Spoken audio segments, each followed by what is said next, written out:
कभी ऐसा लगा है जैसे एक ट्रेडमिल पर हूं? मतलब दौड़ तो रहे हैं, बहुत मेहनत कर रहे हैं, पर पहुंच कहीं नहीं रहे। आज हम बात करने वाले हैं मिडिल क्लास के इसी फाइनेंशियल स्ट्रगल के बारे में, एक ऐसे चक्रव्यूह के बारे में जिससे समझना और तोड़ना दोनों ही बहुत जरूरी हैं। ये लाइन कितनी गहरी है ना? ये ठीक उसी एहसास को बयान करती है कि लगातार कोशिश करने के बाद भी मंजिल जैसे और दूर होती जा रही है। आज की हमारी पूरी बातचीत का सार समझिए इसी एक लाइन में छिपा है। तो चलिए देखते हैं कि आज हम इस पूरे टॉपिक को कैसे समझने वाले हैं। पहले तो हम इस अंतहीन दौड़ को पहचानेंगे, फिर समझेंगे कि ये मिडिल क्लास ट्रैप आखिर है क्या, इसके पीछे का कारण यानी लाइफस्टाइल इन्फ्लेशन को जानेंगे, फिर मानसिकता में क्या फर्क है वो देखेंगे, और सबसे आखिर में इस चक्र को तोड़ने का रास्ता क्या है वो खोजेंगे। देखिए, ये सिर्फ कोई कहावत नहीं है, ये आज के समय की एक सच्चाई बन गई है। ज्यादातर लोग बहुत कड़ी मेहनत करते हैं, प्रमोशन भी मिलता है, सैलरी भी बढ़ती है, लेकिन महीने के आखिर में वो जो आर्थिक आज़ादी वाली फीलिंग है वो नहीं आती। ऐसा लगता है कि हम जितनी तेजी से दौड़ रहे हैं, फिनिश लाइन भी उतनी ही तेजी से आगे खिसकती जा रही है। तो चलिए अब इस एहसास को एक नाम देते हैं। ये जो एक जगह फंसे रहने वाली भावना है ना, इसी को कहते हैं मिडिल क्लास ट्रैप। पर सवाल ये है कि आखिर ये है क्या, और ये अच्छे खासे कमाने वाले लोगों को भी अपनी चपेट में ले कैसे लेता है।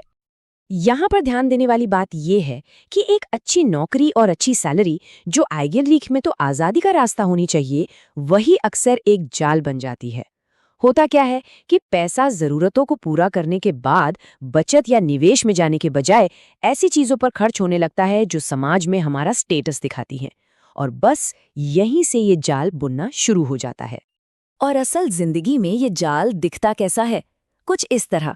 ये वो चीजें हैं जिन्हें लोग अक्सर सफलता का प्रतीक मान लेते हैं, लेकिन अगर इन्हें सही से मैनेज नहीं किया गया तो यही वो कर्ज की जंजीरें बन जाती हैं जो हमें उस कभी न खत्म होने वाली दौड़ में दौड़ाती रहती हैं।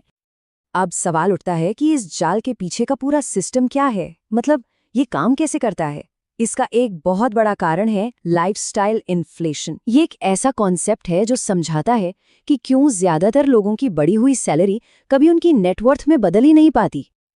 अगर सीधे साधे शब्दों में कहूँ तो जैसे जैसे आमदनी बढ़ती है वैसे वैसे हमारे खर्चे भी बढ़ जाते हैं। बेहतर फोन, बड़ी गाड़ी, ज्यादा महंगे वेकेशन। नतीजा, आमदनी और खर्च के बीच का फासला उतना ही रहता है। हम आर्थिक रूप से आगे नहीं बढ़ते, बस उसी जगह पर ज्यादा महंगे तरीके से खड़े रहते हैं। और ये जो चक्र है ये कुछ इस तरह से काम करता है। जरा देखिए, हर कदम अगले कदम की वजह कैसे बनता है। इनकम बढ़ती है तो उस बढ़े हुए पैसे से हम अपने लाइफस्टाइल को अपग्रेड कर लेते हैं। इससे हमारे महीने के खर्चे बढ़ जाते हैं, और अब उस नई नवेली लाइफस्टाइल को मेंटेन करने के लिए हमें उसी इनकम लेवल पर काम करते रहना पड़ता है जो हमें उसी नौकरी में फंसाए रखता है। तो ये जो प्रॉब्लम है ये सिर्फ खर्च करने की आदतों की नहीं है, ये उससे कहीं ज्यादा गहरी है। ये है मानसिकता की। पैसे को देखने के दो बिल्कुल अलग नजरिए हैं। एक है कर्मचारी वाली मानसिकता और दूसरी है निवेशक वाली मानसिकता। ये एक कड़वी सच्चाई है।